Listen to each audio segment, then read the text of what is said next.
Okay students, last lecture में कुछ बच्चों ने पूछा था कि ऑप्टिकल डिस्क को हम किस तरह यूज करते हैं। तो ये हमारे पास सीपीयू के अंदर हम किस तरीके से, ये वो डिवाइस है जिसको हम सीडी या डीवीडी ड्राइव कहते हैं। ये ड्राइव हम अटैच करते हैं अपने कंप्यूटर में, जो अब लेटेस्ट कंप्यूटर्स में कुछ में आती है कुछ में नहीं आती है। और इसकी हमारे पास जो है इसकी हेल्प, इसके अंदर हमने ऑप्टिकल डिस्क यूज करनी होती है। लैपटॉप के अंदर भी सीडी ड्राइव आपके पास होती है। अगर लैपटॉप में होती है तो वो इस तरह से आपको नजर आती है। ये वो हिस्सा है, इसके अंदर वो लाइट बीम वाले जो कंपोनेंट्स आपको बुक में फिगर में दिखाए गए हैं, वो कंपोनेंट्स यहाँ पर अवेलेबल हैं। जो आप सीपीयू के अंदर डिवाइस यूज करते हैं उसमें जब ट्रे ओपन होता है तो वो खाली होता है, उसके अंदर आपको कोई उसकी जो हार्डवेयर कंपोनेंट्स है वो नहीं नजर आ रहे होते। लेकिन लैपटॉप के अंदर जो आपके पास होती है सीडी ड्राइव, उसको आप ओपन करेंगे तो उसके हार्डवेयर कंपोनेंट्स भी आपको सामने नजर आ रहे होते हैं। इसके ऊपर आप सीडी या डीवीडी रखते हैं। ये आपके पास वो ऑप्टिकल स्टोरेज डिवाइसेस हैं जिनको हम रोजमर्रा जो है कुछ लोग यूज भी करते हैं, कुछ नहीं भी करते। लेकिन जो हमारे पास डेस्कटॉप कंप्यूटर होता है उसमें ये वाला ट्रे ओपन होता है। जब ये ट्रे ओपन होता है तो इसमें कोई ऐसी डिटेल आपको नजर नहीं आती, कुछ भी फिजिकली कोई कंपोनेंट्स नजर नहीं आते हैं। उसके ऊपर ये जो ऊपर रखी हुई सीडी है, एक्चुअली ये फिगर मैं आपको दिखा रही हूँ सीडी, आपको सीडी शो करने के लिए। ये ऑप्टिकल डिस्क है। देखिए इस पे लिखा हुआ है CDRW, यानी ये रीडेबल भी है, राइटेबल भी है। यानी कुछ ऐसी होती हैं, इसमें बहुत सी टाइप्स आती हैं जो सिर्फ वंस रीडेबल होती हैं, एक दफा राइट कर दे आप इसको, वंस राइटेबल होती हैं। कुछ ऐसी होती हैं जिनपे से आप सिर्फ डाटा ले सकते हैं। फॉर एग्जांपल, आप मार्केट से विंडोज की सीडी ले परचेज करते हैं तो आप उसके ऊपर अपना डाटा नहीं स्टोर कर सकते, तो वो सिर्फ रीडेबल होती हैं। इस तरह कुछ ऐसी होती है जिन पे आप अपना डाटा स्टोर कर सकते हैं, बट एक टाइम पे वंस आप उस पर स्टोर करते हैं, राइट करते हैं, आप दोबारा उसको चेंज नहीं कर सकते, ना ही आप उसको डिलीट कर सकते हैं, ना उसको एडिट कर सकते हैं। एक रीराइटेबल आती हैं, तो ये उसके अंदर आपके पास इस तरह से होता है कि आप डाटा जो है वो चेंज भी कर सकते हैं। और सीडी की कैपेसिटी कम होती है और डीवीडी की कैपेसिटी बहुत ज्यादा होती है। और इसके बाद इसमें एक और आपके पास आती है कैटेगरी जिसको ब्लू रे डिस्क कहते हैं। तो ब्लू रे डिस्क की कैपेबिलिटी जो होती है, स्टोरेज होती है, वो उससे भी ज्यादा होती है। तो लास्ट मैंने इमेजेस में आपको सीडी की वर्किंग दिखा दी और इस फिगर की भी अब आपको उम्मीद है कि समझ आ गई। वर्किंग तो नहीं है ऐसा, उसके हार्डवेयर कंपोनेंट्स मैंने आपको दिखा दिए और उसकी हेल्प से अब आपको कुछ किसी हद तक ये कॉन्सेप्ट क्लियर हो गया कि ऑप्टिकल मेमोरी जो है वो किस तरह से काम करती है। अब वोलेटाइल और नॉन वोलेटाइल का कॉन्सेप्ट मैंने आपको दे दिया है पहले। इसकी रीडिंग हम यहाँ से कर लेते हैं, टेक्स्ट रीड कर लेते हैं। इसमें कोई एडिशनल इन्फॉर्मेशन ऐसी है जो मैंने एक्सप्लेन नहीं की होगी तो मैं यहाँ पर उसको एक्सप्लेन कर दूंगी। Memory on the basis of retention power can be divided into two types, volatile और नॉन वोलेटाइल। रिटेंशन पावर का मतलब क्या है कि जब तक पावर रिटेन है, जब तक उसको इलेक्ट्रिसिटी या करंट या चार्ज मिल रहा है, तब तक उसके अंदर डाटा उसके बाद रहेगा या नहीं रहेगा। तो अगर आप उसे पावर वापस ले लेते हैं, उसको स्विच ऑफ कर देते हैं, तो डाटा रहेगा या नहीं रहेगा। तो जिनमें डाटा नहीं रहेगा वो वोलेटाइल है। इसमें अक्सर स्टूडेंट मिस्टेक कर जाते हैं, तो वोलेटाइल को नॉन वोलेटाइल और नॉन वोलेटाइल को वोलेटाइल लिखाते हैं। तो आपने इसको कॉन्सेप्ट को बहुत अच्छे तरीके से याद रखना है। Volatile memory is computer memory that requires power electricity to maintain stored information.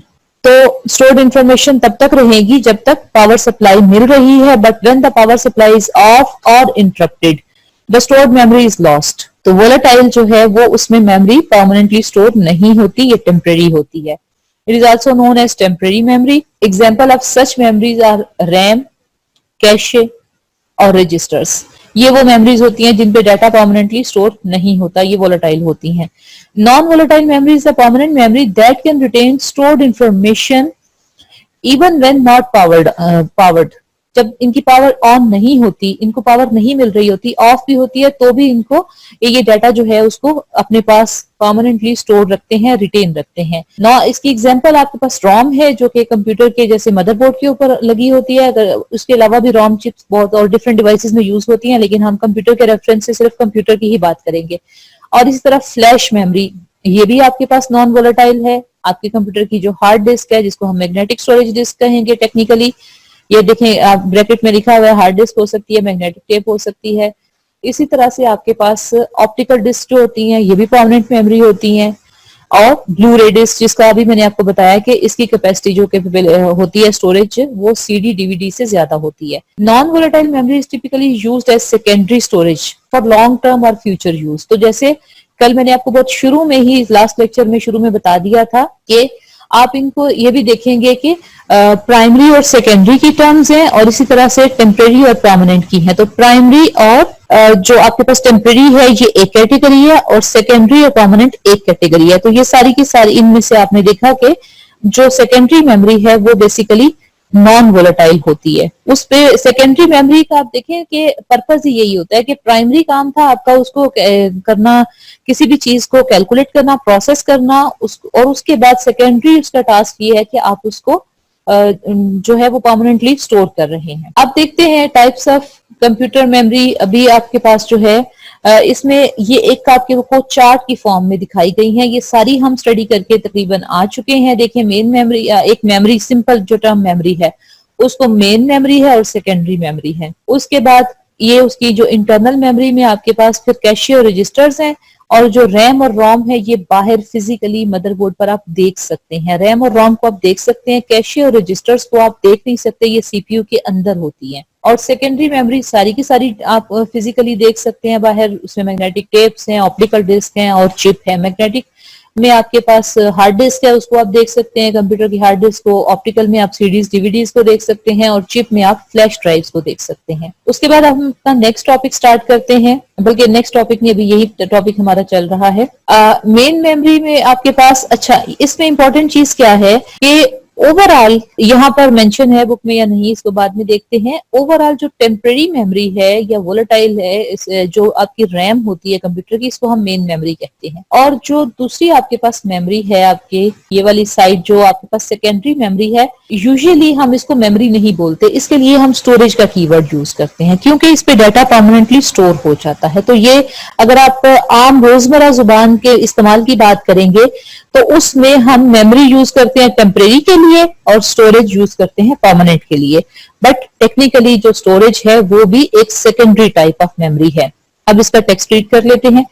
Main memory, also called primary or internal memory, is part of the computer system that holds the data and instructions for processing it. It is mainly used to store data that is used by the system at startup or run the various types of programs such as operating system and other programs. Main memory में आपके पास क्या क्या चीजें आती हैं? Basically main memory में रफली आप स्पीकिंग कही कि इसमें रैम और रोम जो है मेन मेमोरी में आपके पास आ जाती हैं, लेकिन उसमें से रोम जो है वो सिर्फ कंप्यूटर के स्टार्टअप के लिए यूज होती है। ये आपने जैसे देखा कि इसमें आपके पास it is used by the system at startup, यानी अब देखें कि मेन मेमोरी, अब ये डिफरेंट टाइप की डिविजन्स हो रही हैं, आपने इसमें कंफ्यूज नहीं होना क्योंकि उनका वोलेटाइल और नॉन वोलेटाइल होना, परमानेंट और टेम्परेरी होना, that is a different task. इस यहाँ पर आप देखें इस फिगर में, जरा इस कॉन्सेप्ट को आप गौर से समझ लें कि यहाँ पर रैम भी है और रोम भी है, ठीक है। लेकिन अब इसमें देखें कि मेन मेमोरी की कैटेगरी में कितनी चीजें हैं जो टेम्परेरी हैं। रजिस्टर टेम्परेरी है, कैशे टेम्परेरी है, इंटरनल ये मेमोरी टेम्परेरी है और रैम टेम्परेरी है। लेकिन इसके अंदर एक टाइप आपकी ऐसी आ रही है जो परमानेंट मेमोरी है। ये इस फिगर में आपको ज्यादा बेहतर समझ में आ जाएगी बात, आगे जब टेक्स्ट पढ़ेंगे तो आप फिर इसकी कैटेगरीज में कंफ्यूज ना हो। यहाँ दूसरी साइड पे सेकेंडरी में कोई भी आपके पास टेम्परेरी मेमोरी नहीं है, सारी की सारी परमानेंट है, सारी की सारी नॉन वोलेटाइल है। जबकि यहाँ पर आपके पास ये वाली कुछ ये टाइप्स जो हैं ये आपके पास वोलेटाइल है, लेकिन जो एक इसमें टाइप है रोम की, ये आपके पास नॉन वोलेटाइल है। तो ये जो रोम चिप होती है इसमें डाटा परमानेंटली स्टोर हुआ होता है। अब हम इसका टेक्स्ट रीड करते हैं। अब ये टेक्स्ट आपको होपफुली, अगर आपको ये फिगर से कॉन्सेप्ट समझ में आ गया तो अब ये टेक्स्ट आपको कंफ्यूज नहीं करेगा। Main memory also called primary और internal memory is part of computer system that hold data and instructions for processing, ठीक है। अब डाटा और इंस्ट्रक्शन कहाँ पड़ी हैं? रोम के अंदर। बेसिकली जो इनिशियली कंप्यूटर स्विच ऑन करते हैं तो वो रोम में पड़ी है, और उसके बाद जब हम उस ऑपरेटिंग सिस्टम लोड हो जाता है तो वो इंफॉर्मेशन जो हमारे यूजेज की है वो रैम में आ जाती है। It is mainly used to store data that is used by the system at startup and to run the various types of programs. Startup पे जो डाटा आ रहा है वो रोम में है, और जो वेरियस टाइप्स ऑफ प्रोग्राम्स को रन करने के लिए और ऑपरेटिंग सिस्टम और अदर एप्लीकेशन प्रोग्राम्स और जो यूजर का डाटा है उसको यूज करने के लिए डाटा पड़ा है वो रैम में है। Typically main memory is contained on microchip that are either attached or connected to the computer's motherboard, ठीक है। मेन मेमोरी जो होती है, अब यहाँ पर आपको एक कॉमन चीज मेन मेमोरी में नजर आ गई। दोबारा फिगर पे हमें जाना होगा। ये सारी चीजें मदरबोर्ड पे अटैच्ड हैं। इसमें रोम भी फिजिकली लगी होती है, फिक्स होती है, इसको हम चेंज नहीं कर सकते। रैम को हम निकाल सकते हैं, हटा सकते हैं, रिमूव कर सकते हैं, चेंज कर सकते हैं। अगर रैम हमारे पास पहले कम थी, हम ज्यादा कैपेसिटी की लगा सकते हैं। इंटरनल जो मेमोरी होती है, वो ये जो चीजें हैं ये सीपीयू के अंदर होती हैं, यानी कि जो आपके कंप्यूटर के ऊपर प्रोसेसर लगा हुआ है ये उसके अंदर है। इसको हम सिर्फ कैशे को तो चेंज नहीं कर सकते, रजिस्टर्स को नहीं चेंज कर सकते, हम पूरे का पूरा सीपीयू चेंज कर सकते हैं। तो इट मीन्स कि हम इस मेमोरी को अलग से रिप्लेस नहीं कर सकते, बल्कि पूरा सीपीयू अगर रिप्लेस किया जाए तो मेमोरी ये वाली चेंज होगी, यानी हम इनको डायरेक्टली एक्सेस नहीं कर सकते। आई होप सो आपको ये कॉन्सेप्ट समझ में आ रहा होगा। तो अब यहाँ पर देखें कि typically main memory is contained on microchips that are either attached to और connected to the computer's motherboard.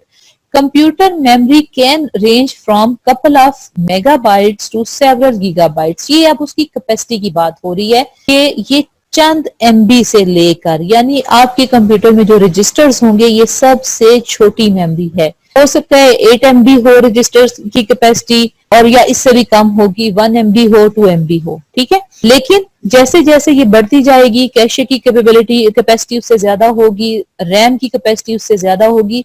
रोम की कैपेसिटी मैटर नहीं करती हमारे लिए, क्योंकि रोम की कैपेसिटी बेसिकली ये मैन्युफैक्चरर ने हमारे कंप्यूटर के मदरबोर्ड के अंदर एक चिप लगाई होती है, जिसमें सिर्फ वो इंस्ट्रक्शंस होती हैं जो एक कंप्यूटर को इनिशियली चाहिए होती हैं कंप्यूटर को ऑन करने के लिए। और वो ऑन उसमें स्टार्टअप इंस्ट्रक्शंस होती हैं कि कंप्यूटर ऑन होगा तो इसके अपने अपने डिवाइसेस को डिटेक्ट करेगा, कीबोर्ड अटैच्ड है, इसके साथ माउस अटैच्ड है, वर्किंग कंडीशन में है, और इस तरह की हार्ड डिस्क में ऑपरेटिंग सिस्टम कहाँ पे पड़ा हुआ है, ऑपरेटिंग सिस्टम को वहां से लेगा और उसके बाद ऑपरेटिंग सिस्टम को रैम में लोड करेगा, और फिर बाकी तमाम चीजें, इससे आगे का काम जो है वो रैम के हैंड ओवर हो जाएगा।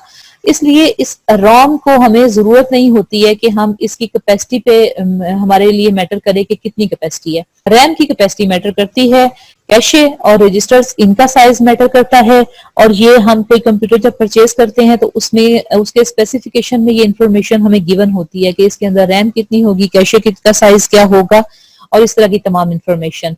और ये जो इधर वाला पार्ट है आपका मैग्नेटिक डिस्क वगैरह, ये चीजें तो हम बाद में भी कभी भी किसी वक्त भी चेंज कर सकते हैं। और इवन ऑप्टिकल डिस्क और चिप मेमोरी तो कंप्यूटर के साथ फिजिकली अटैच्ड, परमानेंटली अटैच्ड भी नहीं होती, यानी आप सीडी उसमें डाल सकते हैं, निकाल सकते हैं, फ्लैश ड्राइव लगा सकते हैं, निकाल सकते हैं। हार्ड डिस्क अगर आपने जब कंप्यूटर लिया था उसका साइज छोटा था, आपको बाद में जरूरत पड़ी, आपने पुरानी हार्ड डिस्क के डाटा उठा लिया, आपने नई बड़े साइज की हार्ड डिस्क परचेज की, उस पर डाटा कॉपी कर लिया, आपका computer as it is working हो गया। तो अब ये जो कैपेसिटी की बात हो रही है कि ये कुछ एमबी से लेकर 7 गीगाबाइट्स तक जा सकती है।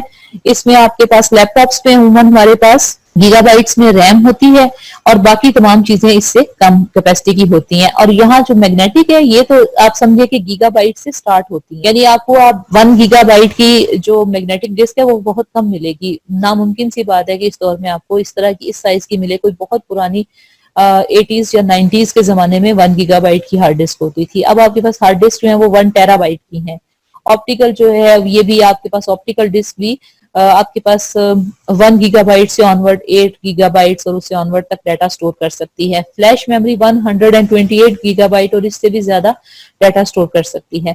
तो यहाँ पर डाटा जो है वो आपके पास इस पार्ट में एमबीज में नहीं है, इस पार्ट में आपके पास डाटा कम से कम कैपेसिटी में है, क्योंकि ये टेम्परेरी है। इसने सिर्फ और सिर्फ वो इंफॉर्मेशन रखनी है जो उस वक्त कंप्यूटर जिस पे काम कर रहा है, प्रोसेसिंग कर रहा है, और इसने उस सारी इंफॉर्मेशन जो यूजर ने जितना भी उसका डाटा है उसके लेट से कि जितना मतलब आपके एक कंपनी के एम्प्लॉइज का डाटा है, किसी लाइब्रेरी की बुक्स का डाटा है, कोई भी किसी हॉस्पिटल में पेशेंट्स का डाटा है, वो पूरे का पूरा स्टोर करना है इन परमानेंट स्टोरेज डिवाइसेस ने। When user loads software from the storage medium, it is first loaded into the main memory and then executed or processed. I hope अब आपको ये सेंटेंस ट्रू अपनी स्पिरिट में समझ में आ गया होगा कि जब हम सॉफ्टवेयर किसी को स्टोरेज मीडियम से लोड करते हैं, सॉफ्टवेयर कहाँ पड़ा है हमारे कंप्यूटर पे, एमएस वर्ड इंस्टॉल्ड है तो उसका डाटा हार्ड डिस्क पे पड़ा है। अगर हमारे कंप्यूटर पे जूम इंस्टॉल्ड है तो उसका डाटा हमारे कंप्यूटर की हार्ड डिस्क पे पड़ा है।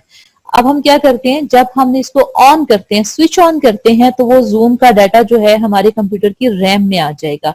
अगर हमारे पास कंप्यूटर में ऑलरेडी बहुत सी एप्लीकेशंस खुली हैं, हमारे कंप्यूटर की रैम की कैपेसिटी कम है, तो हमारे सॉफ्टवेयर को, एप्लीकेशंस को कम स्पेस मिलेगी। अब आप इसको देखिए कि ये मैंने आपको एक्सप्लेन कर दी है सारी टाइप्स इसमें। मेन इंटरनल जो है इसको भी बता दिया, रैम को भी और रोम को भी। अब इसका टेक्स्ट भी आप देख लेते हैं साथ जल्दी से। दीज मेमोरीज, अब इंटरनल प्रोसेसर मेमोरी जो सीपीयू के अंदर होती है, these memories are directly accessible to the CPU. Cache memory and processor registers are the examples of such memory. These are extremely fast memories. अब ये जितनी आप इसी फिगर पे वापस, इसीलिए मैंने आपको ये सारा कॉन्सेप्ट इस फिगर को सामने रखते हुए बताया, इसी फिगर पे वापस आना पड़ेगा। अगर आप अपने एरो की डायरेक्शन लें, अगर मैं इस पे कुछ ड्रॉ कर सकूं तो हम इसमें, यस आई कैन ड्रॉ, इसमें आप रैम से अगर लेकर चलें इस डायरेक्शन में तो ये देखें रजिस्टर सबसे ज्यादा तेज फास्ट है, फिर कैशे उससे कम, फिर उसके बाद रैम, और रैम से निकलकर फिर आप यहाँ पर आ जाएं। ये डायरेक्शन है फास्ट टू स्लो, इसको जहन में रखना है। ये आपकी कि ये एरो की डायरेक्शन है, रजिस्टर सबसे ज्यादा फास्ट है, कैशे फिर उसके बाद फास्ट है। यानी अब अगर आप कैशे को कहेंगे तो ये कहेंगे कि आप ये रैम से तो फास्ट है बट रजिस्टर से स्लो है।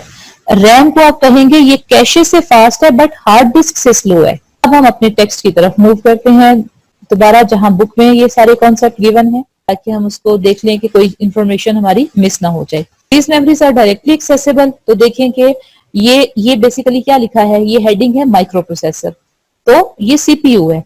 सीपीयू की ये जो बाउंड्री है उसके अंदर ही कैशे मौजूद है।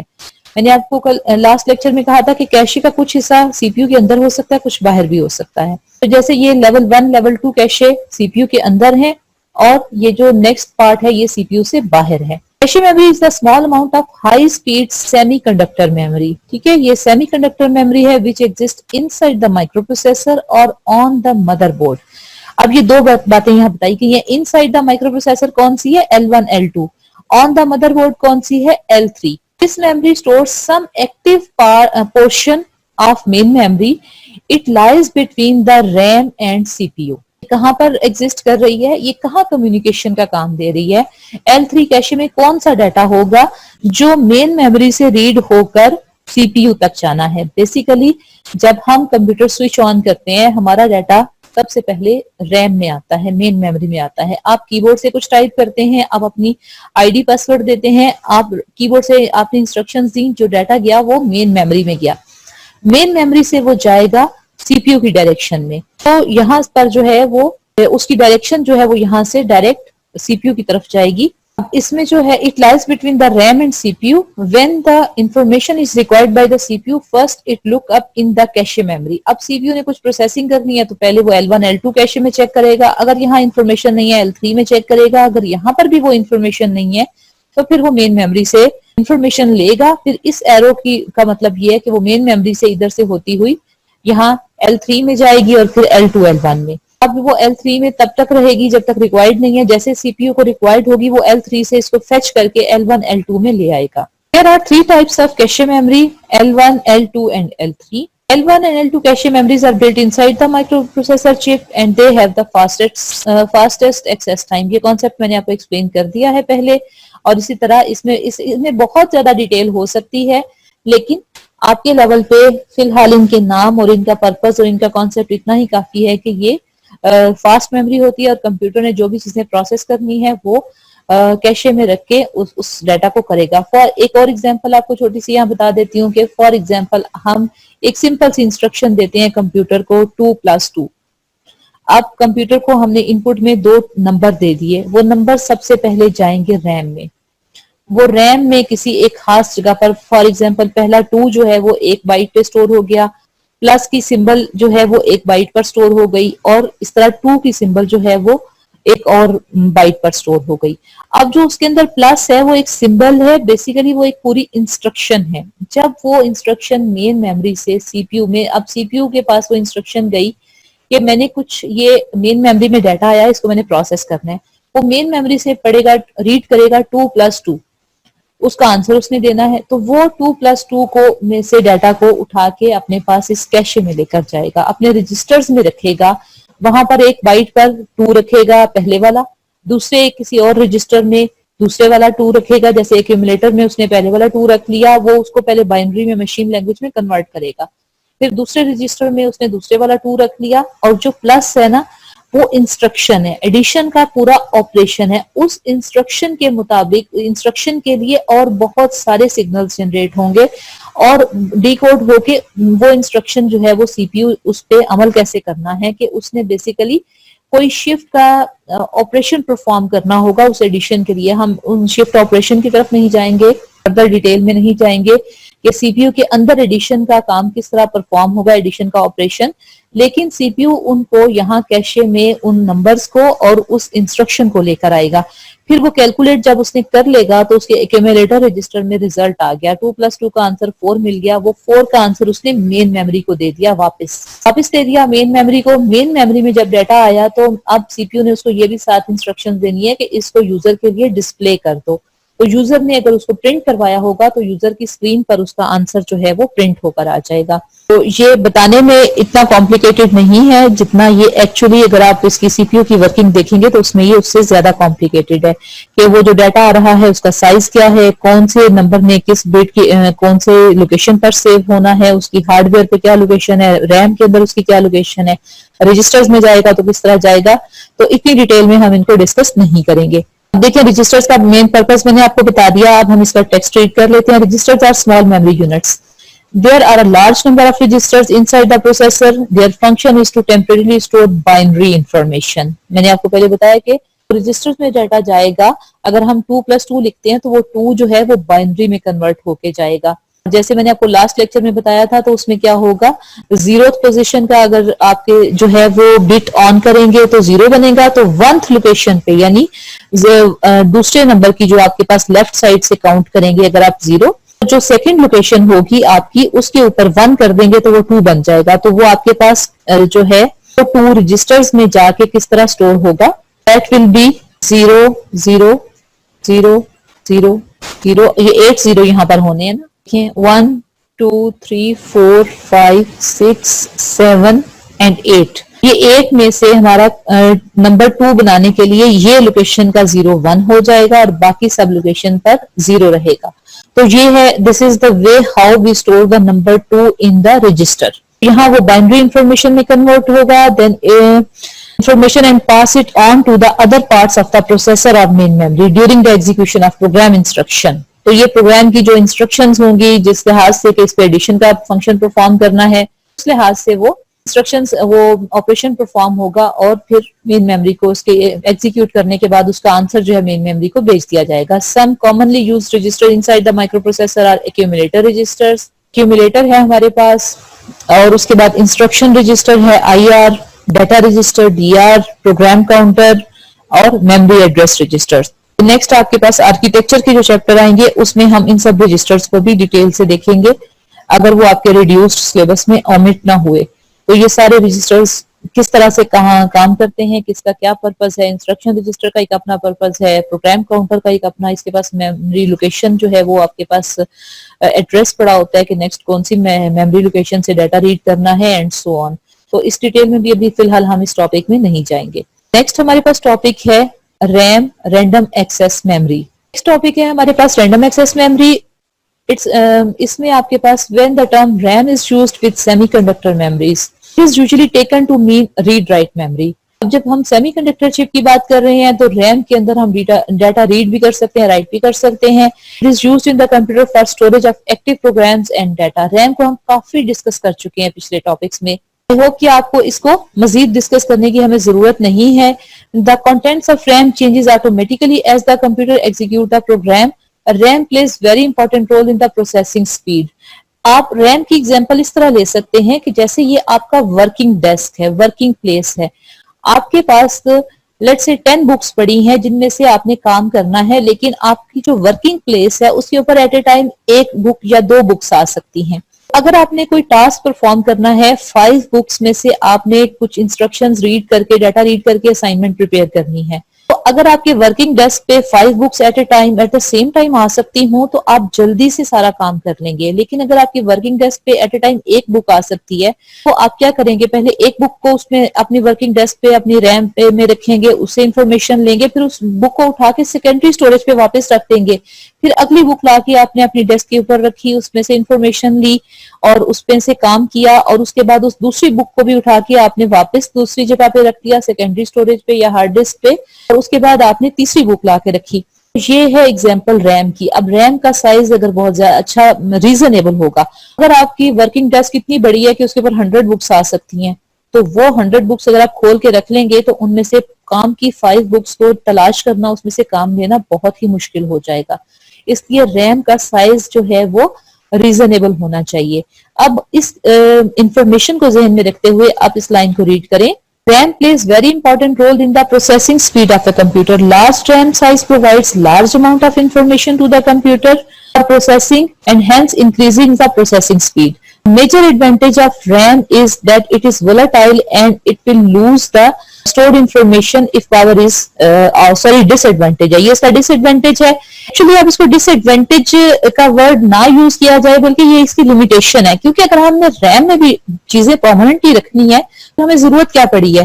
अगर आपने रोजमर्रा जिंदगी में जो भी हम काम करते हैं, अगर उसके लिए जितना भी रफ वर्क हम करते हैं, अगर वो भी हम परमानेंटली स्टोर करना शुरू कर दें, that will become a huge overhead for us. इसलिए ये इसकी एक लिमिटेशन है। डिसएडवांटेज का वर्ड आमतौर पे किताबों में यूज होता है, जिससे मैं पर्सनली एग्री नहीं करती।